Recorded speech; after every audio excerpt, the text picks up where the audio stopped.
Biglang nag-init ang dulo ng mga mata ni Nathalia. Sa isip niya ay ang kapal ng mukha ni Rio at niyaya pa talaga ang nobya. Hindi niya sinagot si Nicola at matalim na tiningnan si Rio. Humalikip-kip si Rio at sumandal sa refrigerator. Tulungan na kita. Masayang sabi ni Nicola, tiningnan siya ni Nathalia. Huwag na. Kaya ko na to, tumikim si Rio. Honey, bakit hindi ka nalang manood ng TV sa sala at hayaan mo nalang yang kasambahay ko na gawin ang pagluluto, sabi niya kay Nicola. Parang binuhusan ng apoy si Nathalia pagkarinig ng sinabi ni Rio.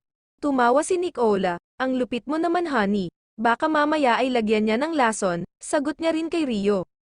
Nanggagalaiti ang mga kamay ni Nathalia at sa amumang oras ay masasabunutan niya ang marting babae na ito. Hindi niya pinansin sina Rio at Nicola na nagbibiroan sa kanyang tabi lang. Nagpatuloy siya sa, honey di ba paborito mo ang kare-kare, gusto mo ipagluto kita ng paghihiwa ng mga rekado. Ganon, nakangiting binalingan ni Nicola si Rio na hanggang ngayon ay nakasandal pa rin sa refrigerator. Tumango siya kay Nicola pero ang mga mata ay nasa kay Nathalia. Sige, maiksi niyang sagot sa nobya, muli na naman nagsalita si Nicola. Ako na ang magluluto, sabi niya kay Nathalia. Huminga ng malalim si Nathalia, itinigil ang ginagawa at naghugas ng kamay, nilagpasan niya si Nicola. Nang nasa tapat na ito ni Rio ay madilim niyang tinapunan ng tingin si Rio, tinaasan siya ng kilay ni Rio. Mabilis ang mga kilos ni Nathalia na inihampas kay Rio ang hawak niyang bimpo. Pagkatapos ay inapakan ito sa paa. Napakagatlabi si Rio, nasaktan ang daliri ng mga paa niya. Kaagad naman na pumasok si Nathalia sa kanyang maliit na silid. Pareho silang buweset, nang gigigil si Nathalia, sinipa pa ng isang beses ang kanyang maliit na kama, umupo siya at hinilat ang sintido, ang mga paper bag sa lapag ay hindi niya ginalaw. Sa isang parte ng puso niya ay parang hinihiwa sa sakit, ang sakit pala na makita ang taong mahal mo na may mahal ng iba. Pinigilan niya ang umiyak dahil nangako siya sa sarili niya na magpapakatatag na siya, marami pa siyang haharapin na hamon ng buhay. Sabay na kumain sina Nicola at Rio. Sa likod ng mga ngiti ni Rio kay Nicola ay hindi niya maiwasan na isipin si Nathalia sa loob ng maliit nitong silid. Halos hindi na makapaghintay si Rio na matapos silang kumain para mapauwi na ang nobya. Nang matapos silang kumain ay kaagad na itong sinabihan ni Rio na umuwi na dahil magpapahinga na siya. Nagpumilit pa si Nicola na magtagal sandali ngunit hindi iyon pinayagan ni Rio. Walang nagawa si Nicola kung hindi ang sumunod at umuwi na ng bahay. Kaagad naman na kinatok ni Rio si Nathalia upang pakainin, malalim na ang gabi at hindi pa ito naghahapunan. Nathalia, buksan mo ang pinto, malakas niyang utos Rito. Nagbuga ng hininga si Nathalia. Ayaw ko, umalis ka nga dyan at matutulog na ako, balik sigaw niya Rito. Sisirain ko ito kapag hindi ka nagbukas, hamon ni Rio sa kanya. Napilitan si Nathalia na buksan ang pinto, may dalang tray si Rio na puno ng pagkain. Inilapag niya iyon sa ibabaw ng kama ni Nathalia.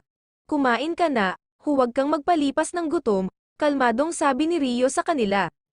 Masama niyang tiningala si Rio sa tabi niya, ayaw kong kumain, matapang niyang sagot Rito. Dumilim ang mukha ni Rio, ang sabi ko, kumain ka na, utos nito pero kalmado pa rin ang boses. Hindi nga ako kakain sabi lumabas ka na, sigaw niya kay Rio, naglakad siya sa kama at umupo roon. Nilapitan siya ni Rio, Nathalia, muli siyang tiningala ni Nathalia. Ayaw kong kumain, hindi mo ba ako naiintindihan, ulit niyang sigaw, ang ugat sa leeg niya ay nagsisilabas na. Nagagalit na nilapitan ni Rio ang pagkain. Sumandok siya ng kanin at humarap kay Nathalia. Bahagyang nagulat si Nathalia nang hawakan siya sa panga ni Rio at pinipilit isubo ang hawak niyang kutsara. Kumain ka, kapag sinabi kong kumain ka, maliwanag, nagagalit ito at mas damiin ang kamay sa panga ni Nathalia. Nasaktan si Nathalia sa diin ng kamay ni Rio sa panga niya, ang pinigilan niyang luha ay bahagyang bumulong, kaagad naman na nabitawan ni Rio ang panga ni Nathalia at nag-aalala itong napatitig sa kanya. Dumawdos si Nathalia sa kama at umupo sa sahig, hinawakan ang binuhusan ng malamig na tubig, nasaktan niya ang reyna niya. Napahilamos ng mukha si Rio at ibinaba ang hawak na kutsara, kaagad siyang tumabi ng upo kay Nathalia at inakbayan ito. Mas lumakas ang hikbi ni Nathalia, itinakip pa sa mukha ang dalawang palad niya. Hindi ko sinasadya, bulong ni Rio, inayos niya ang buhok ni Nathalia na sumabog sa mukha nito. Hindi pa rin tumigil sa pag-iyak si Natalia, nasaktan na nga siya dahil sa nobya ni Rio na dinala sa bahay at dinagdagan pa nito ang sakit ng hawakan siya sa panga at pilit na pinapakain. Baby, bulong ni Rio, parang binuhusan ng napakalamig na tubig ang puso ni Natalia nang marinig ang katagang iyon mula kay Rio. Ganito sila noon na halos sambahin niya si Natalia. Nakaramdam ng saya ang isang parte ng puso ni Natalia, mas napaiyak pa siya lalo nang ulitin iyon ni Rio. Baby, tahanak Kabanata 45 Third Person POV, Madam dumating na ang mga armas at druga na ipinadala ni na Boss Derek at Benjamin, report ng isang tauhan ni Nicola sa kanya, nasa loob sila ng kanyang magarang opisina. Tiningnan siya ni Nicola, huwag ninyo muna galawin, hintayin ninyo ang signal ko bukas bago ninyo itago sa basement ng bahay ko. Delikado pa tayo sa ngayon, seryoso niyang sagot sa tauhan. Matagal nang kakampi ni na Derek at Benjamin si Nicola ng pasekrito, lingid rin sa kaalaman ng mga magulang ni Nicola na gumagawa siya ng illegal na negosyo. Ang sabi ni Boss Derek ay naghihintay pa sila ng tamang panahon para makauwi na ng bansa. Pinasabi rin sa amin na ihanap sila ng pwedeng mapagtaguan, dagdag sabi pa nito. Tumango si Nicola, ako na ang bahala dyan, pero sa ngayon ay delikado pa sila dahil kababalik lang ni Rio sa trabaho. Sige po madam, aalis na kami. Nagpaalam na ang mga tauhan at nilisan ang kanyang opisina. Pinagsiklop ni Nicola ang kanyang mga kamay sa ibabaw ng kanyang working table. Noon ay nagbago ang isip niya at tuluyan nang inihinto ang illegal na negosyo ngunit nang bumalik si Rio sa pagiging NBI agent ay nagbago rin ang takbo ng isip ni Nicola. Hindi na siya nagtitiwala pa kay Rio na mahahalin siya ng binata at pakakasalan pagdating ng panahon. Isusunod kita na ipapatumba Natalia para mawala ka na sa paningin ni Rio, dahil sa'yo kaya siya nanlamig sa akin, dahil sa'yo kaya nasira ang mga plano naming dalawa, kung hindi ka nagpakita sa kanya ay hindi kami aabot sa ganito, bulong niya sa sarili, nanlilinsek ang mga mata at kuyom ang kamao, nahalata niya noong pumunta siya sa bahay ni Rio kung paano titigan ni Rio si Natalia at paano siya nag-aalala rito. At kung hindi ka maging akin Rio, mamamatay ka muna bago ka mapasa iba, pangako niya sa sarili. Samantala sa isla sa Mindoro ay tahimik na nakaupo sa gilid ng dagat si Don August Pallis, palubog na ang araw ngunit nakaupo pa rin ito at iniisip ang kinahinatnan ng kanyang buhay. Kung nakutento siya noon at hindi naging sikim ay baka masaya na siyang namumuhay ngayon kasama ang pinakamamahal niyang anak. Sa loob ng 2 taon ay hindi niya nagawang alisin sa isipan kung kumusta na ang kanyang anak at nasaan na ito naroroon. Ang dalawa niyang kaibigan ay hindi na siya binalikan, huling balita niya sa mga ito ay nasa ibang bansa sila at doon nagtatago. Bumuntong hininga si Don August at dumampot ng bato, inihagis niya iyon sa gilid ng dagat kasabay ng paghinga ng malalim. Patawarin mo ako anak, nalulungkot niyang bulong sa sarili. Labis siyang nagsisisi ngayon at nasasabik na makita si Natalia. Pinahinto ni Clark ang malaking truck na minamaneho niya sa harapan ng bahay ni Lola Dolores. Inutusan siya ni Rio na dalhan ng mga kagamitan ang matanda at sabihing huwag mag-alala kay Natalia dahil nasa mabuting mga kamay ito. Nagulat ang matanda nang bumaba si Clark, sina Tim at Dun naman ay lumapit sa kanila. Teka, Iho. Ikaw ba yung galanteng bumili ng mga paninda ko? Tanong ni Lola Dolores. Ngumiti si Clark bago tumango, ako nga po Lola, sagot niya sa matanda. Naparito ka, anong sadya mo, papakyawin mo na naman ba itong paninda ko? Masaya niyang tanong kay Clark. Tumawa si Clark, mayroon po akong delivery sa inyo Lola. Ang sumunod na nakita ni Lola Dolores ay ibinaba ng 2 lalaki na kasama ni Clark ang mga kagamitan sa bahay. Natarante si Lola Dolores, sandali lang Iho, wala akong order na ganyan, saan naman ako kukuha ng pera pambayad niyan, nag-alala bigla ang matanda, ngumiti si Clark, sina Du at Tim ay tahimik lang na nakamasid, naguguluhan rin. Galing po ito kay Natalia Lola, nakangiting sabi ni Clark, napatitig sa kanya ang matanda, biglang nalungkot nang maalala si Natalia, naglaho na lang ito isang araw. Kahit nakatawag siya kay Lola Dolores simula nang isama siya ni Rio ay labis pa rin na nalungkot ang matanda. Bakit hindi mo siya isinama? Makungkot na tanong ni Lola Dolores. Pinagaan ni Clark ang loob ng matanda, dadalawin po kayo noon kapag naging okay na. Pagsisinungaling niyang sagot, kahit hindi sigurado si Clark kung papayagan ni Rio si Natalia. Ngumiti ang matanda, okay lang ba siya doon? Ang iksi kasi nang naging usapan namin noong tumawag dahil lubat na raw ang cellphone, Pagkatapos ay hindi na tumawag ulit, sinubukan ni Tim na tawagan ulit pero nakapatay ang cellphone niya, paliwanag ng matanda. Naguluhan si Clark, hindi niya alam ang hinaharap na buhay ni Nat Helia sa loob ng pamamahay ni Rio. Okay naman po siya noong huling makita ko, may trabaho po sa kumpanya kaya palaging walang oras, sagot ni Clark, ginatungan lalo ang kanyang pagsisinungaling. Salamat naman sa Diyos, saad ng matanda, pinapasok ni Clark ang mga bagong sofa, TV, washing machine at mga gamit sa kusina sa loob ng maliit na tahanan ni Lola Dolores. Napapailing pa si Clark dahil ginawa na siyang personal assistant ni Rio at hindi na ka-Team Agila, siya lahat ang pinapili ng mga kulay at disenyo. Pagkatapos ni Clark gawin ang mission niya kay Lola Dolores ay kad itong bumalik, laking pasalamat rin ni Lola Dolores kay Clark at ibinilin pa rito na dalawin kako ni Nat Helia. Taging tangulang ang naisasagot ni Clark dahil wala naman talagang kaalam-alam tungkol kay Nat Helia sa pudor ni Rio. Katatapos lang ni Nat Helia ng kanyang plantsahin, inilagay niya iyon sa basket para iakyat sa kwarto ni Rio. Nasa taas lang rin si Rio dahil maghapon na hindi pumasok sa trabaho.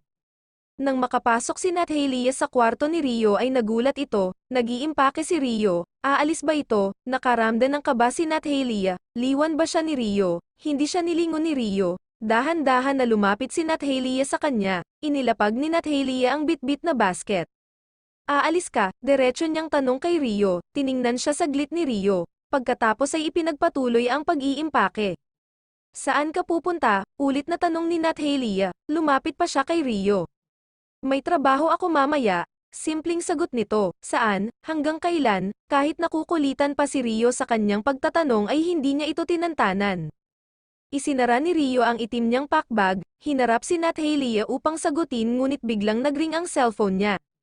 Kinuha niya iyon sa ibabaw ng kama at itinaas ang kamay kay Nat Helia. Pinarating na maghintay muna siya at sasagutin ang tumawag, lumabas sa bakanahe si Rio. Naiwan naman si Nat Helia sa loob ng kwarto niya na hindi mapalagay. Saan na naman kaya ito pupunta? Bulong niyang tanong sa sarili. Hindi nagtagal ay natapos na rin sa pakikipag-usap si Rio, kaagad itong pumasok at hinarap ang dalagang naghihintay sa kanya. Aalis ako, bukas na ako makakabalik, huwag kang lalabas ng bahay dahil delikado panakat niya rito, kinabahan si Nat Helia at hinawakan sa siko si Rio. Bumaba ang mga mata ni Rio sa kamay ni Nat Helia na nakahawak sa kanyang siko. Sasama ako, ayaw kong magpaiwan rito, presente niya, natatakot siyang mag-isa. Tiningnan siya ni Rio, umiling, hindi ka pwede sa pupuntahan ko, dito ka lang sa bahay dahil mas ligtas ka rito, seryosong sabi sa kanya ni Rio. Rio, umiling siya, lumipat ang kamay niya sa leleyan ng damit ni Rio, ayaw kong magpaiwan rito. Sasama ako, pakiusap niya. May mission kaming gagawin kaya hindi kita pwedeng isama, paliwanag ni Rio sa kanya. Nabitawan siya ni Nat Helia, nag-alala siya bigla, sasabak na naman ito sa laban kaya may mission. Inayos ni Rio ang buhok niyang nakalugay, walang kaayusan at parang pinabayaan na lang ni Nat Helia ang sarili, ibang-iba siya sa ama na Nat Helia noon na maaura palagi. Atali mo palagi itong buhok mo, nakakairitang tingnan, biro ni Rio ngunit hindi ngumiti. Ang pag-alala sa kanya ni Nat Helia QY napalitan ng inis nang bigyan siya ng masamang komento ni Rio. Inangat niya ang kamay para hampasin sa braso si Rio pero naagapan iyon ni Rio. Ang bilis ng kamay mo ha, siguro sa lumipas na taon na nanirahan ka sa Quiapo ay puro gulo ang dala mo roon, natatawang sabi ni Rio. Mas nainis si Nat Helia at itinaas ang isa pang kamay para sa pakin QNG nakakairitang binata. Hindi ako nanggugulo, ipinagtatanggol ko lang ang sarili ko, malakas na boses na sabi niya kay Rio. Talaga, hindi ako naniniwala, pag-aasar pa niya kay Nat Helia. Balak na siyang sipain ni Nat Helia nang sa isang iglap ay iniikot siya ni Rio at pinahiga sa kanyang malapad na kama. Napatili sa gulat si Nat Helia lalo na at dumagan sa kanya ang buong bigat ni Rio. Ano ba, bitawan mo nga ako, ausek ni Nat Helia sa kanya, nagpumiglas siya ngunit hindi siya pinakawalan ni Rio. Ninisihan siya ni Rio at itinaas ang dalawang kamay sa kanyang ulunan. Huwag mo akong sinusubukan Miss Amanda Nat Helia, hindi mo pa ako lubusang kilala, demonyong sabi nito, sinabayan pa ng mahinang tawa ang salita. Wala akong pakialam kung sino ka, bitawan mo nga ako, ausek niya kay Rio. Huwag na kaya akong pumunta sa mission ko at paligayahin mo na lang ako, dito sa kama ko. Seryoso niyang sabi kay Nathalia, nakatitig pa ito sa kanyang mga mata. Napalunok si Nathalia, Rio, nang inag ang boses niya at biglang natakot, ibinaling niya ang ulo sa kabilang direksyon dahil ayaw niyang makita ang mga mata ni Rio, para siyang nasusunog rito at hindi magawang hindian. Tumawa si Rio, nagbibiro lang ako, idinikit niya ang mukha kay Nathalia at isang beses na dinampian ng halik ang ilong ni Nathalia. Dito ka lang sa bahay, babalik rin ako bukas, bilin niya rito, pinakawalan ang kamay ng dalaga at bumangon na ito mula sa pagkakadigan sa kanya. Agad naman na bumangon si Nathalia at inayos ang sarili, hindi siya nakakabawi at apektado pa rin sa mga salita ni Rio. Gusto mo bang matulog dito sa kwarto ko, okay lang sa akin, makahulugan niyang sabi. Masama siyang tiningnan ni Nathalia, tumayo ito. Lalabas na ako, bahala ka sa buhay mo, sagot niya kay Rio. Tumawa ulit si Rio, nasa pintuan na si Nathalia nang pagsabihan niya ito. Mas masarap naman akong kayakap kaysa unan mo Nathalia, halos takpan na ni Nathalia ang tainga sa mga katagang naririnig niya kay Rio, tumakbo siya pababa ng hagdan at naninindig ang balahibo. Nakakadiring nilalang, bulong niya, samantala si Rio ay ngising asong naiwan sa kanyang kwarto. May araw ka rin sa akin, aangkinin kita ng buo, pangako niya sa sarili. Kabanata 46, Third Person POV. Gamit ang malaking trucks ay agad na pinahatid ni Nicola ang mga armas at druga sa kanyang tinatagong bahay. Nagkunwari itong delivery ng mga kagamitan sa bahay. Ang 6 niyang tauhan ay banilinan niyang huwag padalos-dalos at dapat mag-ingat. Madaling araw silang lumarga upang hindi gaano matao. Ngunit hindi nila akalain na ang Team Agila ay nakasubaybay sa kanila. Nang nasa lilim na sila ay kaagad na binilisan ni Clark ang pagmamaneho upang sundan ang malaking truck, halos tumalon na ang puso ni Garen at napakapit sa backseat ng kanyang kinauupuan. Pare, dahan-dahan lang baka mabangga tayo, natataranta na sabi Garen. Ngumisi si Clark at sinulyapan si Rio sa backseat. Pagsabihan mo ang kupal kong amo pare, huwag ako, natatawa niyang sagot. Kumunat ang noo ni Rio, tinawag pa siyang kupal. Hindi pinakinggan ni Clark si Garen, napansin rin sila ng tao sa malaking truck kaya naman naging alerto ito. Binilisan pa ni Clark hanggang sa mag-overtake siya sa malaking truck at hamarang. Biglang nagpreno ang malaking truck, kinakabahan ang mga tauhan ni Nicola pero bumaba pa rin ang driver upang kausapin si Rio. Boss, anong problema? Kalmadong tanong ng tauhan ni Nicola kina Rio. Ngumisi si Clark, pulis ako, anong laman niyang truck, matapang niyang tanong sa mga ito. Nagtinginan ang mga kalalakihan, nagsalita iyong driver. Mga appliances po boss, ngayon lang kami nagkaoras para ihatid sa may-ari, sagot ng driver, hindi nagpahalata na kinakabahan, ngumisi si Clark, si Rio na ang sumagot. 311's Lenovo, sa ganitong oras kayo maghahatid ng delivery, nakakaingganyo naman yan. Kunot noong sabi ni Rio, hindi makasagot ang mga lalaki, bigla silang kinabahan. Pwede ko bang makita ang laman sa loob? Seryosong tanong ni Rio. Boss, privacy namin po ito, at inutusan lang kami, natatakot ng sagot ng driver. Inihakbang ni Rio ang nga paa upang puntahan ang likuran ng malaking truck, ngunit hinarang siya noong isang lalaki at hinawakan siya sa balikat. Sinundan iyon ng tingin ni Rio, pagkatapos ay mabilis ang mga kilos niyang hinawakan ang kamay ng lalaki na nakapatong sa kanyang balikat, ginulpi niya ito at malakas na inihampas sa sahig, napaijak dahil labis na nasaktan. Sina Clark naman at Garen ay nakipagsuntukan na rin sa iba pang kalalakihan. Nang balak kalabitin noong driver ang gatilyo ng kanyang baril ay malakas siyang sinipa ni Rio, tumilapon siya sa gilid ng truck at ang hawak na baril ay tumapon sa kung saan. Mga tangina ninyo, kami pa ang lulukuhin ninyo, pinagsabay na ginulpi ni Rio ang dalawang lalaki, pinagbungo niya ito kaya naman nanghihinang napahandusay sa sahig. Mabilis naman ang mga kilos ni Clark, ang bawat lalaki na humandusay sa sahig ay madalian niyang nalalagyan ng posas. Nang maipatumba nilang lahat ang mga tauhan ni Nicola ay inipon sila ni Rio sa gilid ng truck, kaagad nilang tiningnan ang laman ng malaking truck, laking gulat pa nila nang makitang puro armas at druga ang mga laman. Ho, huli ka balbon. Nakangising sabi ni Clark sa mga lalaki na nanghihinang nakaupo sa gilid ng malaking truck, nakalikod ang mga kamay dahil may mga posas. Nilapitan sila ni Rio, ito ba ang appliances na sinasabi ninyo? Magaling, nilapitan pa sila ni Rio at hinarap iyong driver. Sino ang boss mo? Matapang niyang tanong sa lalaki. Umiling ang lalaki. Wala po kaming boss. Ako ang may-ari ng mga armas at druga na yan, sagot niya kay Rio. Kailanman ay hindi niya aaminin na si Nicola ang boss nila. Kabilin-bilin ni Nicola na kahit anong mangyari ay huwag silang aamin at kung makukulong man sila ay siya na ang bahala rito kung paano ilalabas sa kulungan. Ninisihan siya ni Rio, nakakaawa na kung bubugbugin ko pa kayo. Hahayaan ko na lang ang mga pulisya na ilagay kayo sa Bartolina, sumingit si Clark sa usapan. Umalis ka riyan sir at sampulan ko yang gago, tumawa si Garen. I-save mo na lang ang lakas mo pare sa susunod na laban, humalakhak si Clark. Mas lalakas ako ngayon kung may mabubugbog ako, mayabang na sabi ni Clark.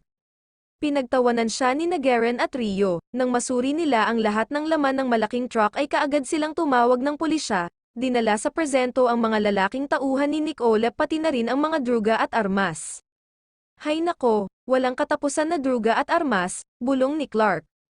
Umiling pa ito, tiningnan lang siya ni Rio, umuwi nga tayo, sabi ni Rio sa dalawa niyang kasama. Tumango si Garen, pupuntahan ko pa si Leah, tumawa si Clark. Pareho lang kayo ni Sir, pare, excited umuwi dahil may naghihintay, kinunutan siya ng noo ni Rio, mag-uumaga na kaya naman inaantok na gago inaantok na ako, seryosong sabi ni Rio. Hinatid muna ni na Clark at Garen si Rio sa subdivision na kanyang tinitirahan bago sila umuwi. Pasado alas 5 na ng umaga nang makauwi si Rio, iniwan niya ang packbag sa sala, alam niyang tulog pa ang reyna niya, umakyat siya sa kanyang kwarto at kaagad na naligo, pagkatapos niyang maligo ay dumapa na ito sa kama na walang suot na pang-itaas. Pagkaray ng ni Natalia sa tunog ng kanyang alarm clock sa cellphone ay kaagad itong bumangon, itinali lang ang buhok at hindi na nag-abalang magsuot ng bra sa kanyang suot na mawang na pajama, dumiretso siya sa sala upang buksan ang bintana, ngunit nagulat siya nang makita ang itim na packbag ni Rio. Walang alinlangan na umakyat siya sa itaas upang kumpirmahin kung nakauwi na nga si Rio, nag-alangan siyang kumatok nang nasa tapat na siya ng pintuan nito, sinubukan niyang pihitin ang seradora, agad na bumukas, halos tumalon ang puso niya nang makita si Rio na nakadapa sa kama, hanggang baywang lang ang nababalutan ng kumot, walang suot na damit. Sa isip ni Natalia ay mukhang kauuwi lang nito at tulog na tulog pa, tahimik niyang pinagmasdan si Rio kahit nakadapa ito sa kama, ang malapad nitong likod ay parang tumatak sa isipan ni Natalia. Huwag mo akong pagmasdan ng lihim, pumasok ka na rito, mahinang sabi ni Rio, bigla siyang tumagilid at humarap sa pintuan kung nasaan si Natalia, tumalon na yata ang puso ng dalaga nang magsalita si Rio, hindi pa pala ito tulog at nahuli siyang pinagmamasdan niya ito ng tahimik, napalunok si Natalia sabay kamot ng batok. Nakauwi ka na pala, sige bababa na ako, natatarantan niyang sabi, hindi malaman ang gagawin ng mahuli siya ni Rio. Baby, gusto mo bang tumabi sa akin? Halika rito, itinaas niya ang kamay kay Natalia at inaanyayahan na tumabi siya rito. Dumagundong ang dibdib ni Natalia sa sobrang kaba, ang magkabilang pisngi niya ay para ng lumiliyab na apoy dahil sa init nito, mahina siyang tumikim dahil pakiramdam niya ay nagbara na ang kanyang lalamunan. Magpahinga ka na, bababa na ako, hindi na pinasagot pa ni Natalia si Rio, kaagad siyang kumari pa ng takbo pababa at dumiretso sa kanyang kwarto, nang maisara niya iyon ay sumandal siya sa may pintuan at pumikit sabay hawak ng dibdib sa tapat ng kanyang puso, samantala si Rio ay nakangising muling inayos ang pagkakadapa sa kama. Natakot ko yata, nangingiti niyang bulong sa sarili, ipinikit ang mga mata upang matulog na. Pagkagising ni Rio ay kaagad siyang nagbihis, pasado alauna na ng hapon, bumaba dahil nakaramdam na ng gutom. Natalia, malakas niyang sigaw sa pangalan ni Natalia, bumalik na naman ang pagsusungit niya. Kaagad na binitawan ni Natalia ang isinasampi niyang nilaban at pumasok sa loob ng bahay. Masakit na ang mga kamay niya sa kakakusot ng mga damit ni Rio lalo na sa mga maong nitong pantalon. Nang makapasok siya sa kusina ay nabungaran niya ang nakasimangot na binata. Nakaupo na ito sa hapag at halatang kagigising lang nito. Kape ko, matamlay niyang sabi rito, pinigilan ni Natalia ang sarili para hindi ito sugurin, hindi ka ba marunong makiusap, sabi niya rin kay Rio, tumalikod na ito at kumuha ng tasa. Makikiusap ako sa katulong lang, nangangarap ka ng gising, nakangisi niyang sagot. Baliw, dula ang pagkatao, bulong ni Natalia, itinapat ang tasa sa coffee maker at binuksan iyon. Tumayo si Rio at lumapit sa kanya, minumura mo ba ako, hinawakan niya sa braso si Natalia. Buong pagkatao mo minumura ko na, sekreto ni Nathalia, matapang niyang hinarap si Rio. Mabilis ang mga kilos ni Rio na hinawakan sa baywang ang dalaga at binuhat ito, ipinaikot ang mga hita ni Nathalia sa kanyang baywang at isinadal niya sa refrigerator. Sa gulat ni Nathalia ay napaikot niya ang dalawang kamay sa leeg ni Rio. Rio, napasinghap si Nathalia sa sobrang pagkagulat. Inayos ni Rio ang pagkakabuhat sa kaniya at mas diniin siya sa refrigerator. Namumuro ka na sa akin, tanong ni Rio, masama siyang tiningnan ni Nathalia. Imbes na sundin siya ni Rio ay bumaba rito ang mukha niya at siniil ng halik si Nathalia. Mabilis at may pagmamadali ang bawat hagod ng mga labi ni Rio. Halos hindi iyon makopya ni Nathalia ang paraan ng paghalik ni Rio sa kanya. Napaingtad si Nathalia nang pumasok ang isang kamay ni Rio sa kanyang damit, hanggang sa marating ang pakay at kusa iyong hinulma. Napaungol ang dalaga kaya malayang naipasok ni Rio ang dila nito sa kaniya. Idiniin pa siya sa pinto ng refrigerator. Hinalikan ng matagal hanggang sa nabangga ni Nathalia ang nakasabit na dekorasyon sa itaas ng refrigerator at bumagsak iyon sa lapag, kaagad na naglikha ng ingay na siyang nagpahinto sa kanila sa naganap na mapusok na halikan. Nagtitigan sila saglit, pagkatapos ay ibinaba siya ni Rio at inayos ang nilihis na panloob at damit. Parang nanlumo ang mga tuhod ni Nathalia at nahihiyang tinalikuran si Rio, tumugon siya sa mapusok nitong halik. Kinagat niya ang ibabang labi sabay pikit, kinuha ang tasa ng kape at inilapag iyon sa harapan ni Rio, sinusundan siya ng mga mata ni Rio, para bang walang mangyari at hindi man lang ito nakakaramdam ng hiya o ilang. Tatapusin ko lang yung sinasampay ko, palem niya rito, gusto niyang makalayo kay Rio dahil sa hiyang nararamdaman. Ay gawa mo ako ng pagkain, seryoso nitong sabi kay Nathalia, ang mga mata niya ay hindi nilulubayan si Nathalia. Walang nagawa si Nathalia kung hindi ang sumunod, kaagad siyang gumawa ng pagkain nito, ininda niya ang paninitig ni Rio sa kanya, sa sobrang kabado pa niya ay napaso siya sa kawali, hindi siya nagpahalata at nagpatuloy sa ginagawa. Nang matapos siya sa ginagawa ay agad na inilapag sa harap ni Rio ang niluto niyang pagkain, hinanap ni Rio ang kanyang mga mata ngunit hindi tumingin si Nathalia sa kanya, balak nang hawakan ni Rio ang kutsara nang mapansin niya ang napasong kamay ng dalaga. Napatitig siya roon at biglang napatayo, kinakabahan si Nathalia na itinago sa may gilid ang napasong daliri. Saan mo nakuha yan? Nagagalit na tanong ni Rio, tinutukoy niya ang napasong daliri ni Nathalia. Wala to. Diretso niyang sagot, tiningnan saglit si Rio, umigting ang mga panga ni Rio at nagsalubong ang mga kilay, umikot siya sa gilid ni Nathalia at hinayla ang dalaga papunta sa sala. Tahimik lang si Nathalia dahil nahihiya pa rin ito mula sa naganap na halikan nila kanina. Iniwan siya saglit ni Rio, nang bumalik ito ay may dala ng medical kit, umupo siya sa sofa at tiningala ang dalagang kanina pa walang imik. Umupo ka rito at gagamutan ko yan. Utos niya kay Nathalia. Itinuro pa ang sofa.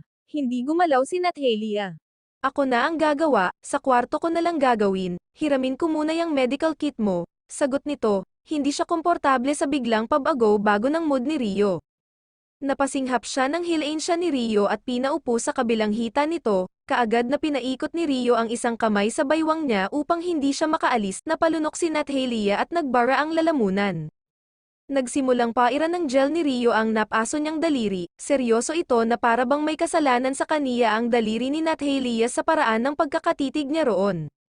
Biglang nagring ang cellphone ni Rio sa ibabaw lang ng lamesa. Pareho silang tumingin roon at nabasa ni Nathalia sa screen ng cellphone ang pangalan ni Nicola. Sinubukan niyang umalis sa kandungan ni Rio ngunit pinigilan siya nito. Nakarinig naman sila ng doorbell kaya hindi na komportable si Nathalia. Alam niyang si Nicola ang nasa labas pero itong walang hiya niyang nobyo ay siya ang kinakandong. Rio, may tao sa labas, mahina niyang bulong, umaasa na paalisan ni Rio mula sa kandungan nito. Tiningala niya si Nathalia. Wala akong pakialam. Napatingin sa kanya ni Nathalia. Namangha at hindi makapaniwala na iyon ang isasagot. Muling tumunog ang cellphone ni Rio. Si Nicola pa rin ang tumatawag at hindi iyon sinagot. Muli na rin nag-doorbell ngunit hindi iyon pinansin ni Rio. Hanggang sa nagsawa sa kitatawag at kado-doorbell si Nicola at kusa na lang umalis. Nang matapos gamutin ni Rio ang napasong daliri ni Nathalia ay agad niya iyong itinapat sa labi niya at matunog na hinalikan. Bakit naiinis nitong tanong, lalo na nang makita si Rio na nakapamaywang lang. Binalingan siya ni Rio, nasaan ka ba, kanina pa kita hinahanap, timplahan mo ako ng kape, hindi nakayanan ni Nat Hailey ang pagtitimpi kaya naman umangat ang kamay niyang may hawak ng basahan at ibinato iyon kay Rio, tumama sa noo niya, napangiwi si Rio nang maramdaman ang basang basahan sa kanyang noo, nalaglag iyon sa sahig, sinundan niya ng tingin pagkatapos ay ibinalik kay Nat Hailey ang nagagalit niyang mga mata. Tanong rito ni Nat Hailey, mamamatay ka na ba kung hindi ka nakakasigaw ha? Matapang na inilang hakbang niya si Nat Hailey at binuhat ang liit lang ni Nat Hailey sa tuwing si Rio ang katabi, matangkad at malaki ang katawan kaya naman nagmumukha siyang bata sa tuwing binubuhat siya nito. Ano ba pinagpapalo ni Nat Hailey ang balikat ni Rio? Ayaw mo talagang sumuko sa akin ha, palagi kang may sagot at may tinatagong tapang, seryosong sabi ni Rio, muli niyang isinadal sa pader si Nat Hailey. Napakapit pa ng husto si Nat Hailey sa kanyang balikat dahil natatakot mahulog, mas humigpit rin ang mga hita niya sa baywang ni Rio, kapag nagpatalo ako rin ang kawawa, ibaba mo ko, osep niya kay Rio. Ngunit imbes na makinig sa dalagang nagagalit ay bumaba ang mukha ni Rio sa leeg niya at pinatakan iyon ng halik. Bahagyang nakiliti si Nat Hailey sa balbas ni Rio na hanggang ngayon ay hindi inaalis pinigilan niya si Rio, hinawakan niya sa panga at nilayo ang ulo sa kanya. Kinunutan siya ng noo ni Rio at muling pinatakan ng halik ang kabilang leeg niya. 3/14, ano ba Rio, ilayo mo nga sa akin iyang mukha mo, nakakadiri yang balbas mo, walang hiya niyang sabi. Biglang napahinto si Rio, hindi niya malaman kung matatawa o may inis kay Nat Hailey, nakangiwi rin na nilayo ni Nat Hailey ang mukha sa kanya, pinaraanan pa niya ng kamay ang leeg na hinalikan ni Rio. Tinitigan siya ni Rio, nagbaba ng tingin si Nat Hailey dahil hindi niya kayang makipagtitigan ng matagal sa binata, may titrabaho pa ako. Nauutal na sabi ni Nat Hailey, ang mga kamay ay nasa balikat pa ni Rio. Inayos siya ni Rio sa pagkakabuhat, dinampian niya ng halik ang ilong nito kaya naman napapikit si Nat Hailey. Rio, nakapikit niyang bulong, lihim na nagmura si Rio at aaminin niyang naaakit kay Nat Hailey. Nagbuga ng malalim na hininga at muling dinampian ng halik ang magkabilang pisngi ni Nat Hailey. Nang lumalim at nagiinit silang pareho ay isang doorbell sa main door ang nagpatigil sa binata. Nagkawag si Nat Hailey kaya naman naibaba niya ito, inilikod ang kamay at pinagkukurot ang mga daliri, isang beses siyang tiningnan ni Rio bago naglakad sa pinto upang buksan ang taong nasa labas. Kagat ang ibabang labi na hindi umaalis sa kinatatayuan niya si Nat Hailey. Ramdam na ramdam pa niya ang labi ni Rio sa leeg niya at magkabilang pisngi. Biglang kumunat mama ang noo ni Rio nang mapagbuksan niya sa pinto ang mama Leila niya at si Nicola, agad na pumasok sa isip niya na gulo ang mangyayari ngayon, nilinggan niya si Nat Hailey na ngayon ay nakatayo pa rin. Huli na para itago niya ito, nakaramdam siya ng pag-aalala, alam na alam niyang ayaw ng mama niya kay Nat Hailey. Anak, masayang bungad ni Leila kay Rio, nilapitan niya ito at niyakap. Nang madako ang paningin ni Leila kay Nat Hailey ay naluso ang mga ngiti nito at nabitawan si Rio. Natakot rin si Nat Hailey, naalala ang una at huling pagkikita nila ni Leila Trevino, sinampal siya at hinusgahan.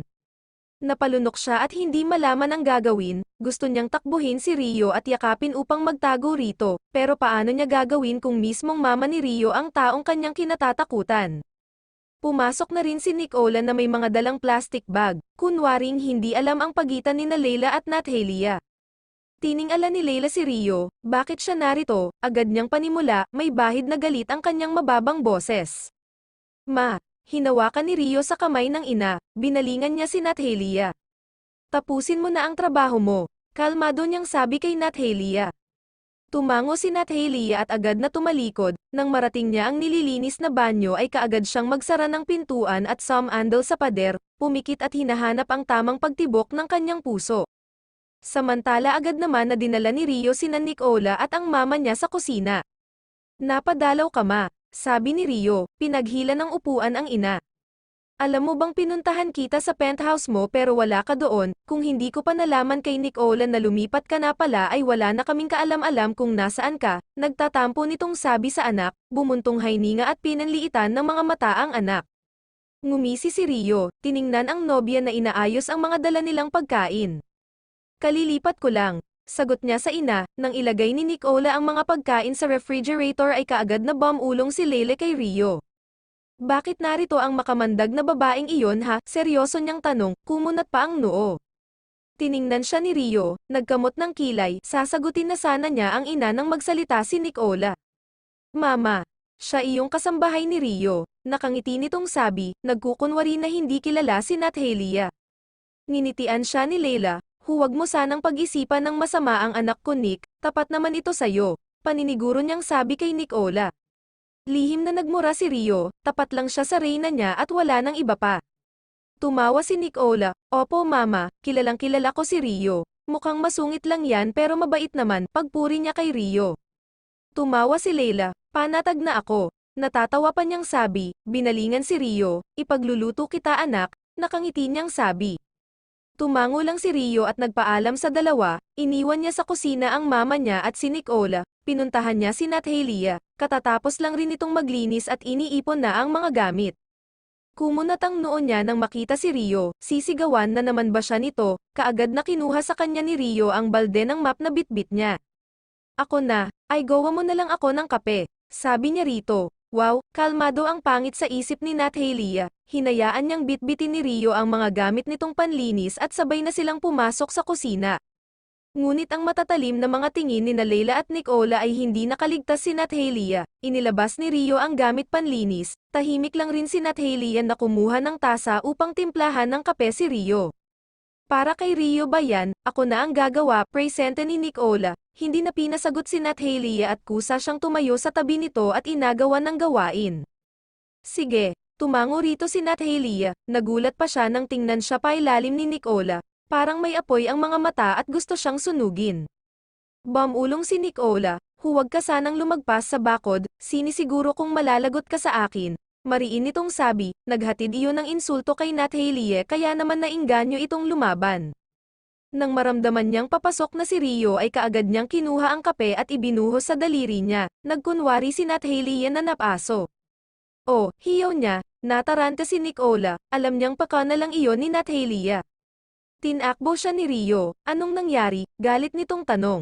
Napaso ako, sagot ni Nathalia, nagkunwaring ipang api, tiningnan ni Rio si Nicola, pinagdudahan na binuhusan ng kape si Nathalia. Umiling si Nicola, aksidente niyang naibuhos sa sarili niya, mahinang sabi nito kay Rio. Napatayo na rin si Leila, nagtataka at hindi rin makaimik, binuhat ni Rio si Nathalia, agad naman na ipinaikot ni Nathalia ang dalawang braso sa leeg ni Rio at pinagpatuloy ang drama. Nang nasa pinto na sila ay tagumpay na nilingon ni Nathalia sina Leila at Nicola na nanggigigil na nakatingin sa kanya. Tinaasan niya ng kilay ang dalawa at demo niyang ngumiti. Ipinasok siya ni Rio sa kanyang maliit na kwarto, nasa kwarto pa ni Nathalia ang medical kit ni Rio kaya naman agad iyon binuksan ni Rio, nangingiti si Nathalia na namaywang sa harapan ni Rio. Maupo ka rito at gagamutin natin yang napaso sayo, seryosong sabi ni Rio, nang tingalin niya si Nathalia ay para itong nanalo sa luto, nakapamaywang at demo niyang nakangiti. Nagsalubong ang mga kilay ni Rio, nahulaan niya kaagad na drama lang pala nito, bumuntong hininga siya at inilapag ang hawak na bulak sa ibabaw ng kama. Huwag ka sanang masunog sa apoy na nilalaro mo Amanda Nathalia, pagbabala rito ni Rio. Tinaasan siya ng kilay ni Nathalia, hinding-hindi ako magpapapi sa nobya mong hilaw, lalo na sa mama mo, matapat niyang sagot kay Rio. Ngumisi si Rio at tiningnan siya sa mga mata, ito talaga ang reyna ko, matapat at palaban, sa isip ni Rio. Kung pakiramdam mo ay ipang api ka sa kanila bakit sa paraan ng ganito ka lumalaban, hindi marunong sa karate si mama at hindi rin marunong humawak ng baril, panalong panalo ka, nanlalaki ang mga mata sa kanya ni Nathalia. Ibig bang sabihin ni Rio ay makikipag-away siya sa nobya nito at sa mama niya ng physical, sira ulong kulot na to, napailing si Nathalia. Magsasalita na sana si Rio nang marinig nila ang boses ni Leila. Rio, anak, tawag nito sa kanya, mabilis ang mga kilos ni Nathalia na umupo sa kandungan ni Rio, pinaikot ang bisig rito, para hindi siya mapaalis ni Rio mula sa kandungan nito ay malambing niyang hinalik-halikan ang pisngi ni Rio hanggang leeg nito. Kalmado lang si Rio at nagustuhan pa ang ginagawa ni Nathalia. Pagkakita sa kanila ni Leila ay bahagya itong napaatras, hindi makatingin ng diretso sa dalawa dahil sa nasaksihan niyang eksena. Tumikim siya sabay kamot ng batok, kakain na tayo, sumunod ka lang, sabi ni Leila sa anak, masamang tingin ang ipinukol niya kay Nathalia na hanggang ngayon ay nakakandong pa rin kay Rio. Susunod ako ma, Sagot ni Rio, pagkaalis ni Layla ay kaagad na tumayo si Natalia, ngayon pa nakaramdam ng hiya nang mawala na sa paningin nila ang mama ni Rio. Napailing si Rio, mas ginalingan mo, walang emosyon nitong sabi, ngumuso sa kanya si Natalia. Gagamitin kita panlaban sa kanila, sarkastiko nitong sabi, tumayo na si Rio, masasaktan na naman niya ito kapag nakipagtalo pa siya. Tahimik na lumabas si Rio sa kanyang maliit na silid. Samantala nang matapos kumain si Rio ay kaagad niyang sinabihan ang mama niya at nobya na aalis siya ng bahay at kailangan na rin nilang umuwi, kahit labag sa kalooban ng dalawa ay wala silang nagawa dahil si Rio mismo ang nagpaalis sa kanila. Ang galit ni Nicola mula kay Natalia ay ibinaon niya iyon sa kanyang puso at kumukuha lang ng tamang oras upang gumanti kay Natalia. Kinabukasan ay pumasok sa trabaho si Rio, agad siyang sinabihan ni Chief Alvarez na pumunta sa kanyang opisina. Ano bang plano mo Rio? Makahulugan na tanong rito ni Chief Alvarez. Tiningnan siya ni Rio, huhulihin ang mga salot sa lipunan, simpleng sagot niya rito. Huwag mo na akong pagsinungalingan, alam kong nasayo ang anak ni Don August Pallis, anong pakay mo at kinuha ang kaawa-awang dalaga na yon, seryosong tanong sa kanya ni Chief Alvarez. Kaawa-awa, ulit ni Rio sa sinabi ni Chief Alvarez. Kung hindi ko pa nalaman kay Clark na nasa pewder mo ang dalagang yon at pinagmamalupitan ay hindi sana kita ipapatawag rito. Ani Chief Alvarez, bumuntong hininga sabay lakad. Pinagmamalupitan, palaban ang babaeng yung, sagot ni Rio, ngumisi si Chief Alvarez. Pakawalan mo na lang siya, wala siyang kasalanan, kung anuman ang kasalanan ng kanyang ama ay huwag mo na siyang idawit pa, pakiusap ni Chief Alvarez, alam niya ang kwento ni Natalia. Sir, ako ang nakulong at hindi siya, bakit siya ang kinakampihan mo ngayon? Kunot noon na sabi ni Rio. Tiningnan siya ni Chief Alvarez, tumayo ito at naglakad-lakad. Rio, binalingan niya si Rio, maraming sakripisyo ang dalagang iyon para sa'yo, mahina niyang sabi. Napaangat ng tingin sa kanya si Rio, ano bang sakripisyo ni Natalia, ni hindi nga niya nagawang bisitahin sa kulungan si Rio noon at hindi rin tumistigo sa korte. Ngumisi si Rio, ano namang sakripisyo ang nagawa niya para sa akin, nakangisi nitong tanong kay Chief Alvarez. Umupo si Chief Alvarez sa tapat ni Rio, seryosong tiningnan ang binata. Alam mo bang si Natalia ang nagturo kung nasaan ang mga druga at armas na tinatago ng kanyang ama, kaya nalinis ang pangalan mo at nakalaya ka sa kulungan ng dahil sa kanya, Rio, mas pinili ka niya kaysa sarili niyang ama, pakawalan mo na siya at hayaan na mabuhay gaya ng hiling niya. Alam ni Chief Alvarez na gustong mabuhay ng dalagang si Natalia bilang ordinaryong tao, malayo sa gulo at sa dating buhay nito. Napatayo si Rio, hindi niya alam ito, bakit ngayon mo palang sinabi sir, dahan-dahan niyang tanong kay Chief Alvarez. Huminga ng malalim si Chief Alvarez dahil hindi ko akalain na natagpuan mo siya at banihag para maghayganti, kung hindi ko pa napilit na paaminin si Clark ay hindi ko na alam ang mangyayari sa dalagang iyon, ani nito. Umiling si Rio, okay lang siya sa pewder ko, aalis na ako, palem nito, hindi na pinasagot si Chief Alvarez at lumabas na ito sa kanilang opisina. Magkahalong saya at pagsisisi ang nararamdaman ni Rio, hindi siya kaagad umuwi, natagpuan niya ang sarili sa malapit na bar sa kanila at uminom siyang mag-isa. Amanda Natalia, bulong niya habang nilalagok ang laman ng baso, my baby, ulit niyang bulong. Gabi na ngunit nagtatrabaho pa rin si Natalia, inayos niya ang buong closet ni Rio dahil bago ito umalis kanina ay nagbili na ayusin ni Natalia ang buong damitan nito. Pabalang at pahagis ang ginagawa ni Natalia, madalas na siyang nalinis ni Rio, minsan ay tinatawagan niya sina Tim at Du para magkwento, ngunit puro naman magagandang balita ang sinasabi niya sa mga ito upang hindi mag-alala si Lola Dolores. Nalaman na rin niya ang ipinadalang kagamitan roon na nanggaling raw sa kanya. Labis siyang natuwa at hindi na pinagsusungitan si Rio, may puso rin pala ang malupit na lalaking iyon sa isip ni Natalia. Tapos na siyang mag-ayos ng damitan ni Rio, inaayos na lang niya ang kama ng binata nang pabalang na bumukas ang pinto, napatingin roon si Natalia, kaagad na nanuot sa ilong niya ang amoy alak at sigarilyo mula kay Rio. Napangiwi siya, kinamot ang ilalim ng ilong, lasing ka, tanong niya kay Rio, hindi ito tiningan at hindi rin natakot na magtanong sa binata. Nakainom lang. Sagot nito, nilapitan niya si Natalia. Hindi siya pinansin ni Natalia at binilisan ang ginagawa, nang ablutin siya ni Rio sa baywang ay napatili siya ng malakas. Rio, Nanlalaki ang mga mata ni Nathalia, kaagad na bumaba ang mukha ni Rio sa batok ni Nathalia at hinalikan iyon ng hinalikan. Sinubukan na kalasin ni Nathalia ang braso ni Rio sa kanyang baywang ngunit mas dumidiin ang kapit. Baby, lasing niyang bulong, parang si Nathalia ang nolasing dahil sa kitingang sinasambit ni Rio, malambing at nang aakit.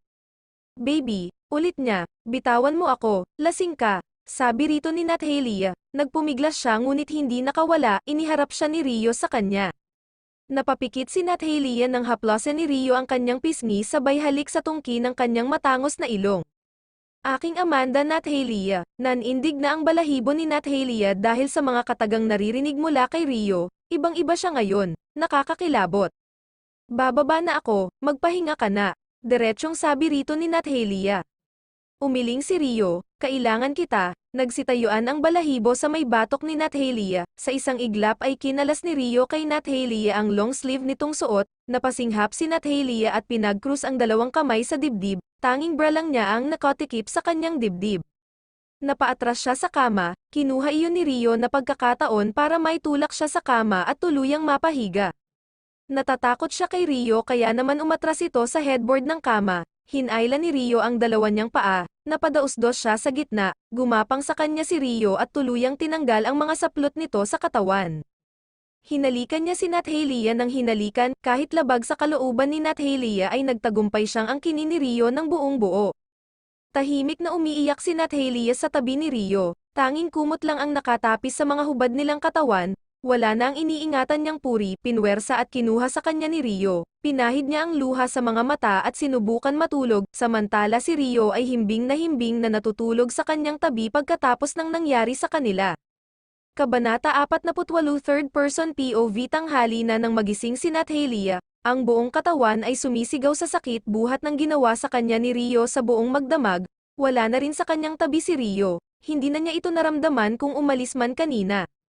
Dahan-dahan siyang burnangon, nagulat pa siya dahil nakasuot na siya ng damit, ang puting t-shirt ni Rio ang suot niya pero wala siyang panloob, nang lingunin niya ang higaan ni Rio ay biglang kumunot ang noo niya. May isang pirasong rosas ang nakapatong sa unan ng binata, sigurado siyang para iyon sa kanya, inabot ni Nathalia ang isang pirasong rosas, lihim siyang ngumiti ngunit nang maalala na naman ang pagpuwersa sa kanya ni Rio ay kumuyam ang kamao niya. Pagkatapos ng ginawa mo sa akin magdamag ay may nalalaman ka pang parosas, gigil na bulong ni Nathalia sa sarili. Sinubukan niyang tumayo kahit masakit ang maselang parte ng kanyang katawan, gusto niyang maligo dahil naglalagkit na ang buo niyang katawan, ang amoy sigarilyo at alak mula kay Rio ay pakiramdam ni Nathalia ay dumaikit iyon sa balat niya, nilinggan niya ang kama, napapikit siya nang makita ang ebidensya ng pagkawala ng kanyang iniingatang puri, nagbuga siya ng malalim na hininga pagkatapos ay naglakad na papasok sa banyo. Kaagad na naligo si Nathalia, nahimasmasan ang pananakit ng kanyang katawan pagkatapos niyang maligo, isinuot niya ang puting ruba ni Rio na nakasabit sa gilid, paglabas niya sa banyo ay naghalongkat siya ng maisusuot sa damitan ni Rio. Nakita niya ang puting long sleeve nito, isinuot niya iyon, umabot hanggang hita, tiniklap niya ang manggas at naghanap rin ng boxer ng binata, nang subukan niyang isuot ang pinakamaliit sa boxer ni Rio ay nalaglag iyon sa kaniya. Nagmura siya ng mahina, ang laki, bulong niya. Hinayaan niyang huwag nang magsuot ng panloob, total naman nakita na ito ni Rio kaya naman kung sakaling magkikita sila mamaya ay wala na rin siyang itatago rito. Nag-init ang mukha ni Nathalia nang maalala na naman ang nangyari sa kanila, tumugon rin siya at hinayaan sa huli si Rio para angkinin siya ng buo, hinanap niya ang damit na hinubad sa kanya ni Rio kagabi ngunit wala na ito sa kwarto, tinanggal muna ni Nathalia ang cover kama bago bumaba. Nasa sala pa lang siya ay naramdaman na niyang may tao sa kusina, humigpit ang kapit niya sa kumot na hawak, magkikita sila ni Rio at mahihiya siyang harapin ito pagkatapos ng nangyari. Huminga siya ng malalim at pinakalma ang sarili, dinig na dinig pa niya ang lakas ng tibok ng kanyang puso. Naglakad siya papasok sa loob ng kusina pero laking gulat niya ng isang may edad na babae ang kanyang nabungaran at hindi ang tinatakasang binata. Ngumiti sa kanya ang matanda nang mapansin siya nito. Magandang umaga ma'am, bati sa kanya ng matandang babae. Kumunat ang noo ni Nathalia ngunit kaagad rin na nakabawi, sino ba ito, bakit siya narito, magkasunod-sunod na tanong ni Nathalia sa kanyang sarili. Magandang umaga po, Kinakabahan niyang sagot sa, "Ako si Roberta." "Aling Roberta na lang ang itawag mo sa akin." Nakangiting pakilala ng matanda. Gamaan ang loob ni Nathalia. Nathalia po ang pangalan ko."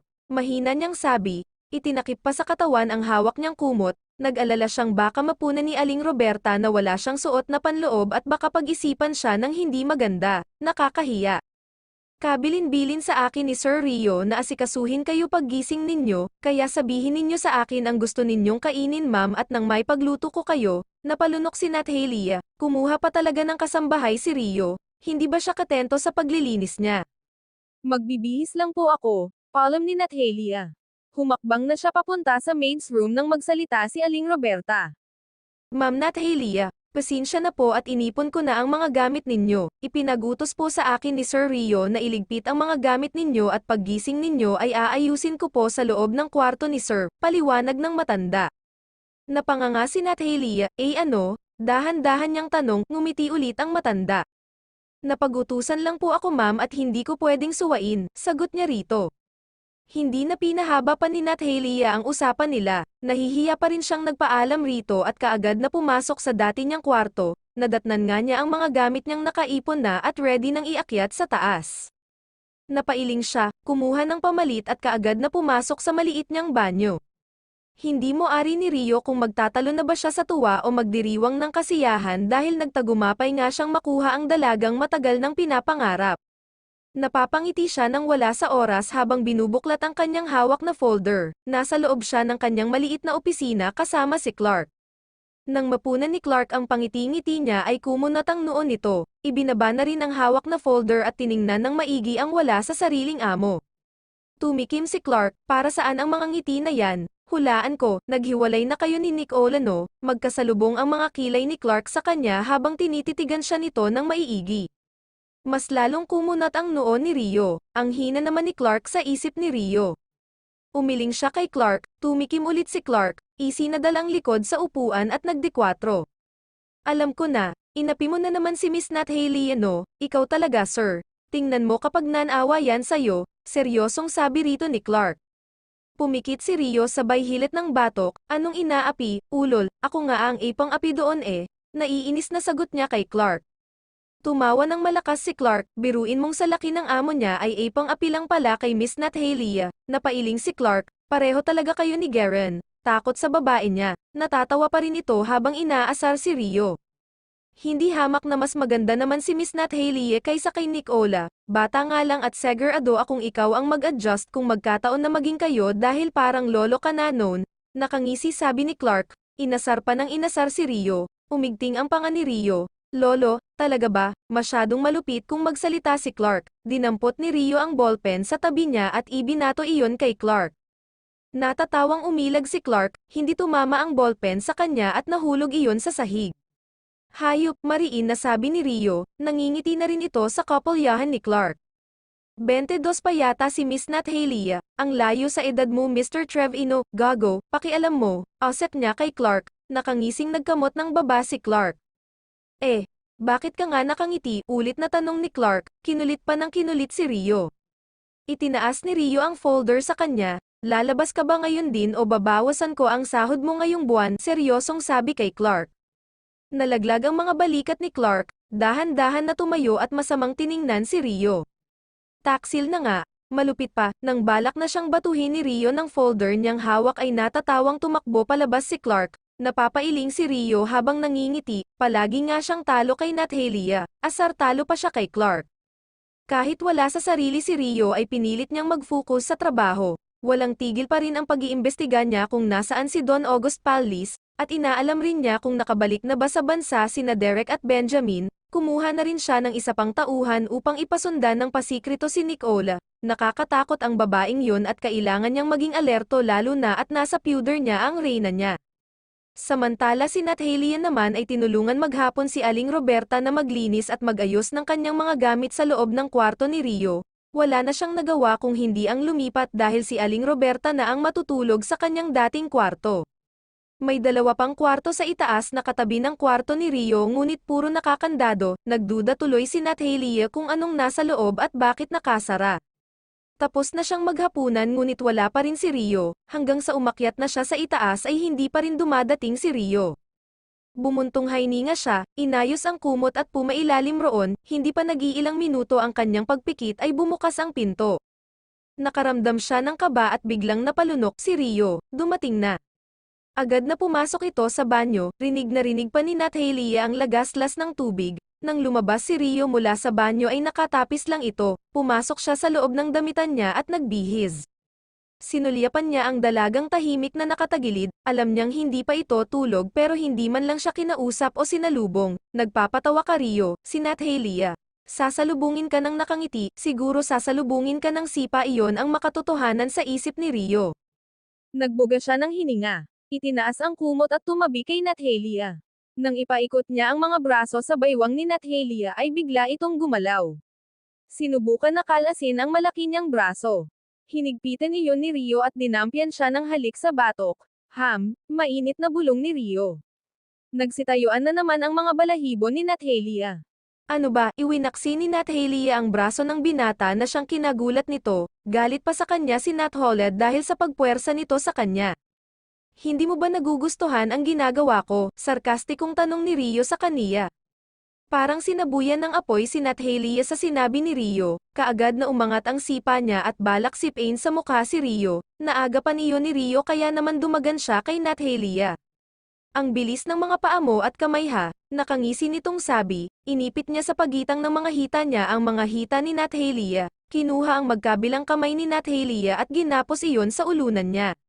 Rio, bitawan mo ko, mariin niyang sabi rito, nagpumiglas siya ngunit mas malakas ang binata sa kanya, mauubusan lang siya ng lakas kapag nagpatuloy pa. Bumaba ang mukha ni Rio sa tainga niya at binulungan siya. Hindi ka ba nasiyahan sa ginawa ko sa iyo magdamag, mainit nitong bulong sa kanya, kumuyam ang kamao ni Nat Helia, kung malaya pa ang kanyang mga kamay ay baka tumama na iyon kay Rio.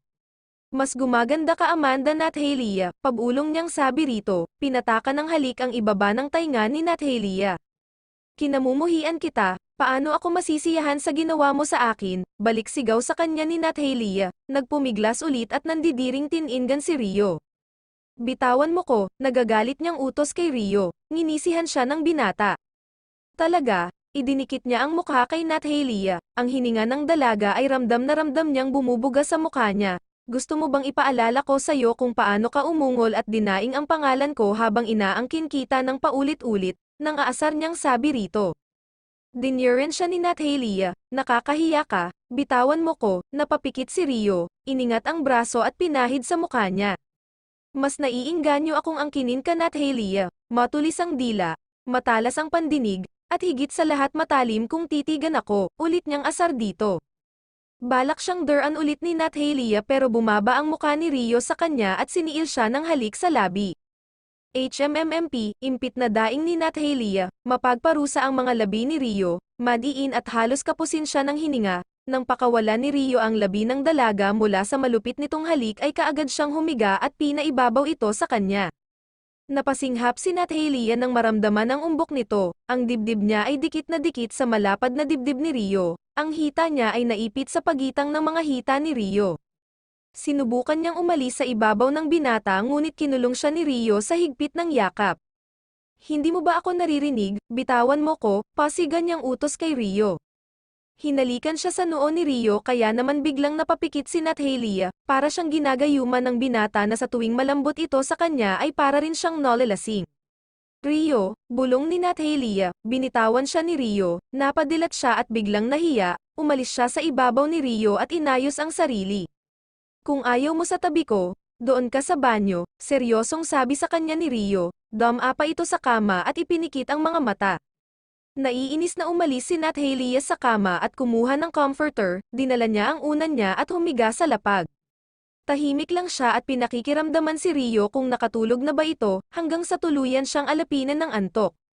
Samantala nang maramdaman ni Rio na tulog na si Nat Helia ay dahan-dahan siyang bumangon, dinala ang unan at mahinhin ang mga kilos na tumabi kay Nat Helia. Isang beses niyang dinampian ng halik ang ibabaw ng ulo nito at hinawi pa ang ilang hibla ng buhok nito na nakasabog sa kanyang pisngi, gumalaw si Nat Helia ngunit hindi siya nagising. Mahal kita, bulong ni Rio, ipinaikot ang braso sa baywang ni Nat Helia sabay siksik ng muka sa may batok nito. Kabanata 49 Third Person POV. Lumipas pa ang maraming araw na madalang lang na nagkikita sina Nat Helia at Rio. Pag-uwi ni Rio sa gabi ay tulog na ang dalaga at pag-alis naman nito ay tulog na tulog pa rin. Naging abala na si Rio sa mga hinaharap niyang trabaho, lalo na at nalaman niyang nakalaya sa kulungan ang mga kalalakihan na kanyang pinakulong dahil sa mga druga at armas na kanilang nakuha sa mga ito. Hindi mo ari ni Rio kung sinong malakas na tao ang naglabas sa 4 na lalaki sa kulungan, baka may konektado na rin itong mga pulisya at ganoon na lang snap alaya, parang si Gilbert lang. Hinampas ni Rio ang hawak na folder sa ibabaw ng kanyang lamesa, parang tumalon ang puso ni Clark dahil sa pagkagulat. Dahan-dahan naman tahimik akong nagtatrabaho rito, kunot noong sabi ni Clark. Huminga ng malalim si Rio at isinandal ang likod sa kanyang upuan. Umiling. Sino kayang amo nila? Wala sa sariling tanong niya. Hindi pa siya sigurado kung si Nicola ba ang amo nila o konektado lang nila. Bumuntong hininga si Clark, naguguluhan na rin at hindi mahanap ang kasagutan. Sa tingin ko kailangan mo ng bakasyon sir, seryosong sabi nito. Nagsalubong ang mga kilay ni Rio, marami na nga ang problema ay pagbabakasyonin pa siya ni Clark, sira ulo ba ito? Isama mo si Miss Nat Helia, pumunta kayo sa lugar na walang nakakakilala sa inyo para kaunting problema, paliwanag ni Clark.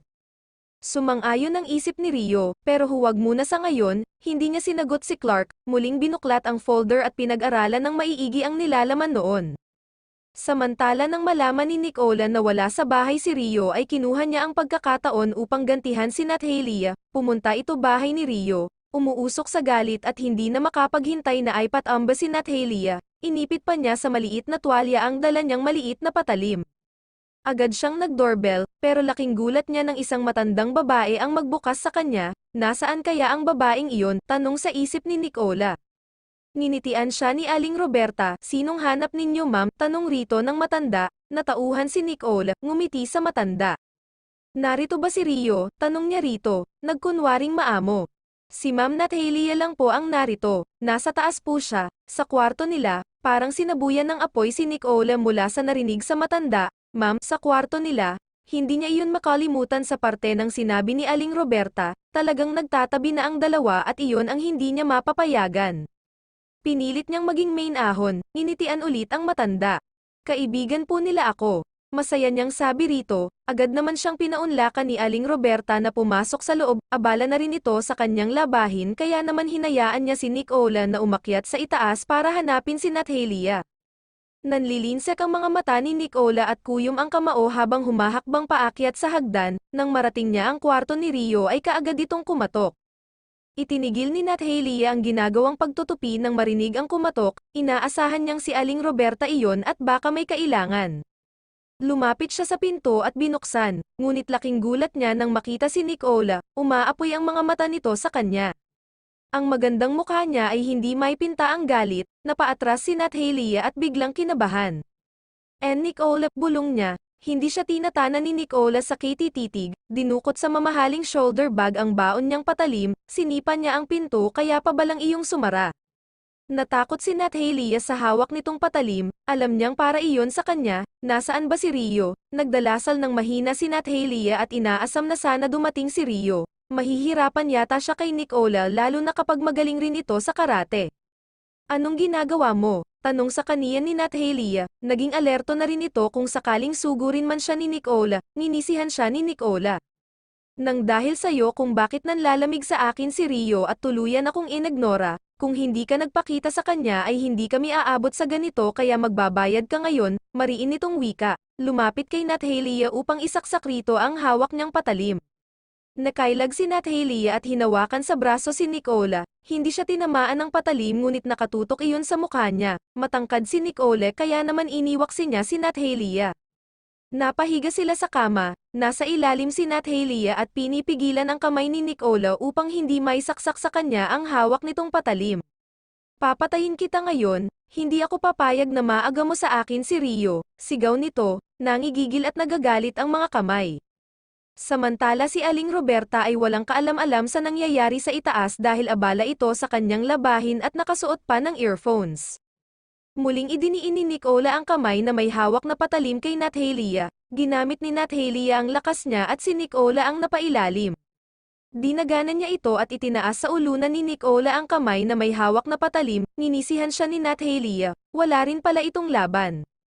Hindi ko nakasalanan kung hanggang ngayon ay nahuhumaling pa rin sa akin si Rio, paano ba naman at ako lang ang babaeng nasa isip niya at puso, pag-aasar rito ni Nathalia.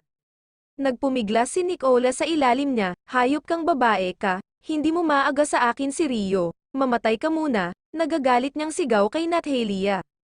Tinawanan siya ni Nathalia, mas idiniin sa kama ang mga kamay nito na hanggang ngayon ay hindi pa rin nabibitawan ang patalim. Gusto mo bang sabihin ko sa'yo ng detalyado kung anong ginawa namin ni Rio, dito sa kama niya? Patuya niyang sabi kay Nicola.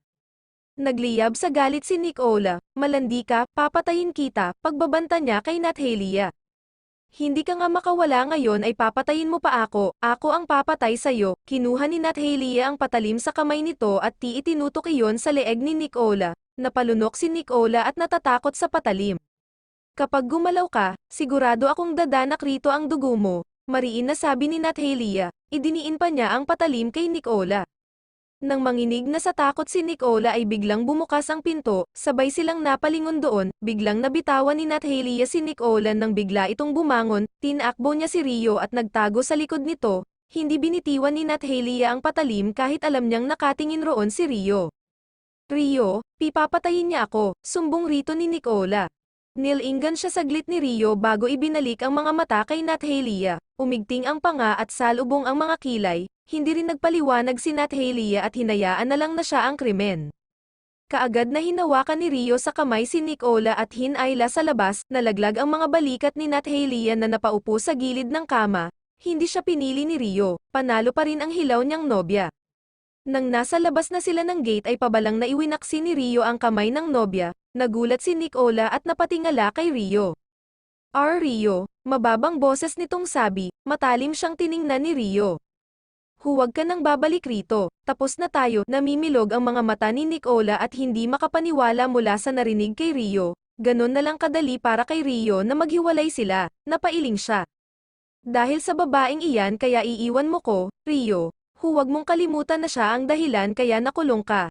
At ganon mo lang ako itatapon habang ako ang bumuo ng muntik mo ng masirang buhay noon. Napabuga ng hininga si Nicola. Kung nagbibiro ka man ay hindi nakakatuwa, dagdag nito sa sinabi.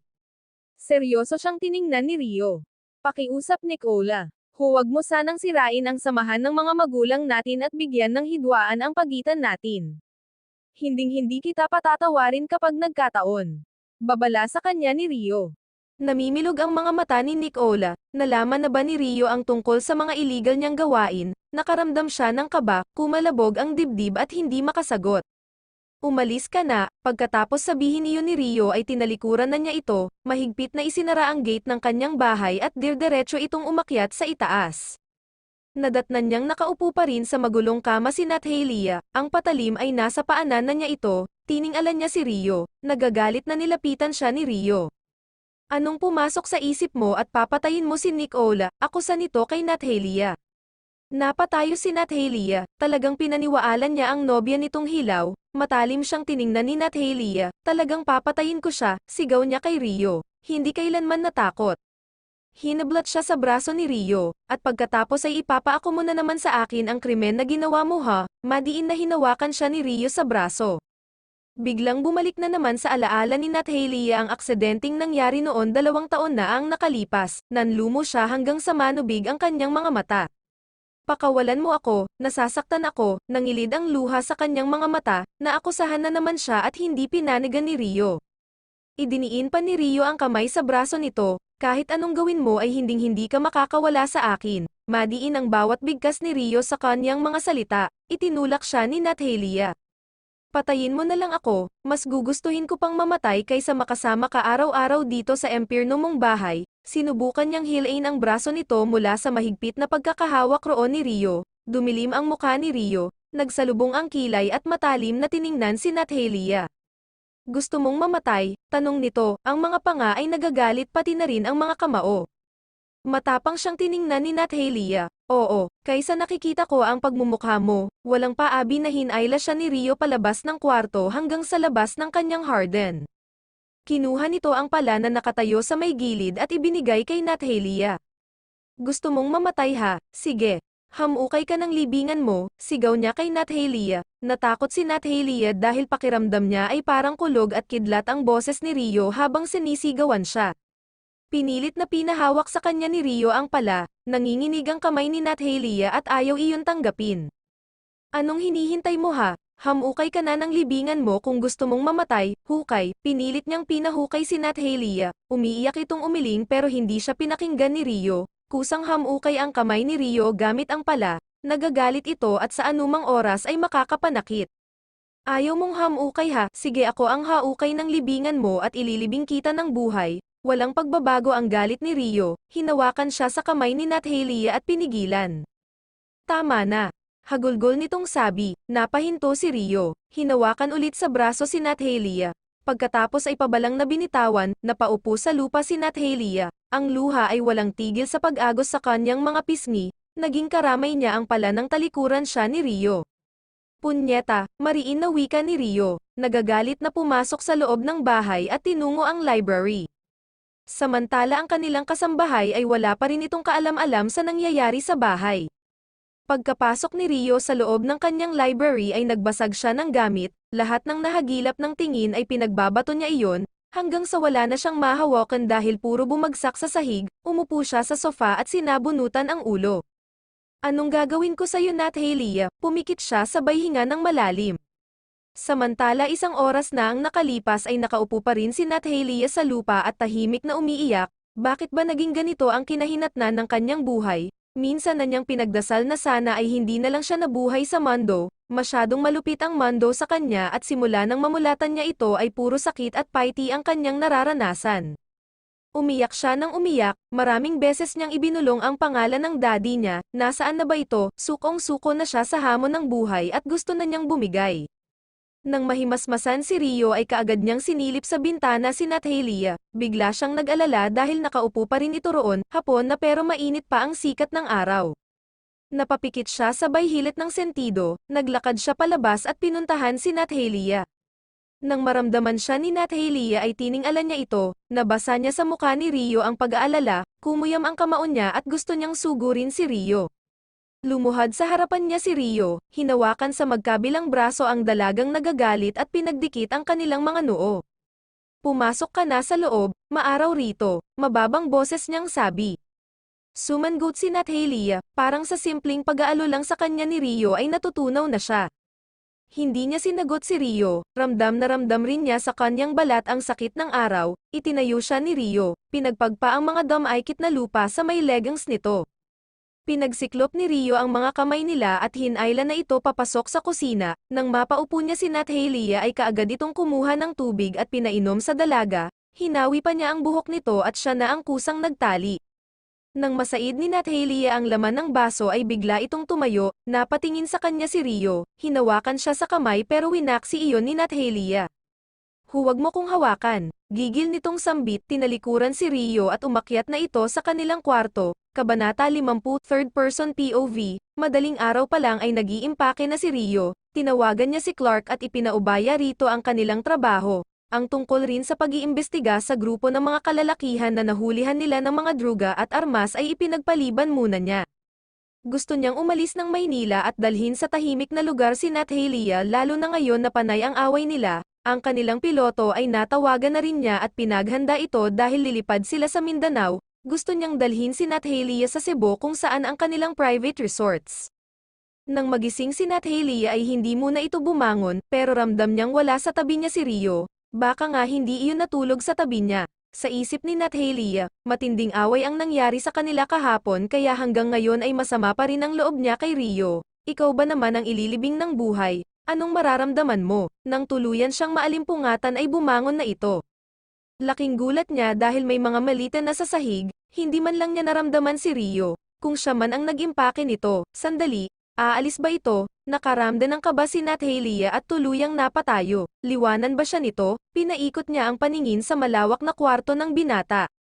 Tumayo siya at siya namang labas ni Rio mula sa damitan nito, bihis na bihis at bitbit ang kanyang jacket. Good morning baby, bulong niya, tiningnan niya si Nathalia ngunit panandalian lamang. Kaagad na nanuot sa ilong ni Nathalia ang pabango ni Rio, kay sarap nitong yakapin at samayuhin ang napakabango nitong amoy. Aalis ka? Alanganin na tanong ni Nathalia, tiningnan siya ulit ni Rio, tumango. Aalis tayong dalawa, seryoso niyang sagot rito, kinuha ang dalawang malita at iginilid niya iyon. Kumunat ang noo ni Nathalia, kunwaring hindi sang-ayon ngunit ang puso niya ay naglulundag sa tuwa. Bakit ako kasama? Tanong niya, inayos ang kumot sa kama. Bumuntong hininga si Rio, nilinggan siya nito, huwag mo nang ayusin yan, bilisan mo na lang dahil naghihintay na sa atin ang piloto ko, mahina niyang sabi. Binitiwan ni Nathalia ang kumot, ayaw kong sumama, mag-isa kang umalis, babalik ako sa Quiapo, napapikit si Rio, heto na naman sila at mag-aaway na naman, binabaan niya ang sarili, nilapitan niya si Nathalia at hinawakan sa kamay. Napalunok si Nathalia, apektado sa bawat datay ng balat ni Rio sa kanya, hindi kita iiwan rito ng mag-isa, nag-aalala ako sa iyo palagi, seryoso sabi niya rito, inangat ang kamay at inayos ang magulong buhok ni Nathalia. Napalunok ulit si Nathalia, gusto niyang pumikit at namnamin ang matatamis na salita ni Rio. Gusto kong palagi kitang nakikita, kung nasaan ako dapat naroon ka rin, tining-ala siya ni Nathalia. Hinayla siya ni Rio at niyakap, nang makabawi si Nathalia ay sinubukan niyang itulak si Rio. Bakit ba ito dumidikit sa kanya? Alam ni Nathalia sa sarili niya na nanlalambot siya palagi sa tuwing maamo si Rio at kalmado. Aawayin mo lang ako at iinisin, bulong rito ni Nathalia, pilit siyang kumakawala sa mahigpit na yakap ni Rio. Huwag kang gumalaw, kahit 5 minuto lang pakiusap sa kaniya ni Rio, hinigpitan pa ang pagkakayakap rito. Napatigil si Nathalia sa pagpupumiglas, naramdaman na lang ni Nathalia ang labi ni Rio sa tuktok ng ulo niya na malambing roon na humahalik, pumikit siya, hanggang sa unti-unting tumaas ang magkabila niyang bisig at yamakap sa baywang ni Rio. Ilang minuto sila sa ganoong posisyon hanggang sa kumalas si Rio at hinanap ang kanyang mga mata. Magbihis ka na, hihintayin kita sa baba, bulong nito, bumaba ang mukha at magaan na hinalikan sa labi si Nathalia.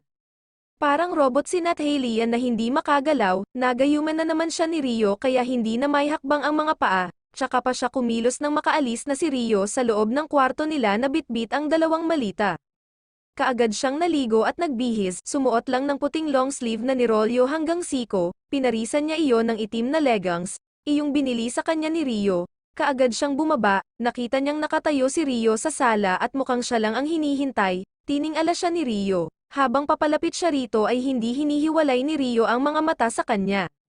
Nang tuluyan siyang makalapit kay Rio ay kaagad itong hinawakan ng binata. Sa biyahe na lang tayo kakain, okay lang ba sayo? Malambing nitong tanong. Tanging tango lang ang naisagot ni Nathalia, mukhang naninibago siya ngayon dahil hindi mainitin ang ulo ni Rio. Tahimik silang bumiyahe, nang nasa Trevino aircraft na sila ay kaagad na nakita ni Nathalia si Clark, kumunot ang noo niya.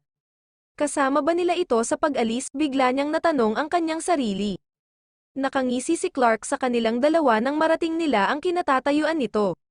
Magandang umaga sir, sumaludo si Clark kay Rio, nakangiti niyang binalingan ng tingin si Nathalia, Miss Amanda Nathalia, magandang umaga, makahulugan niya rin na sabi kay Nathalia.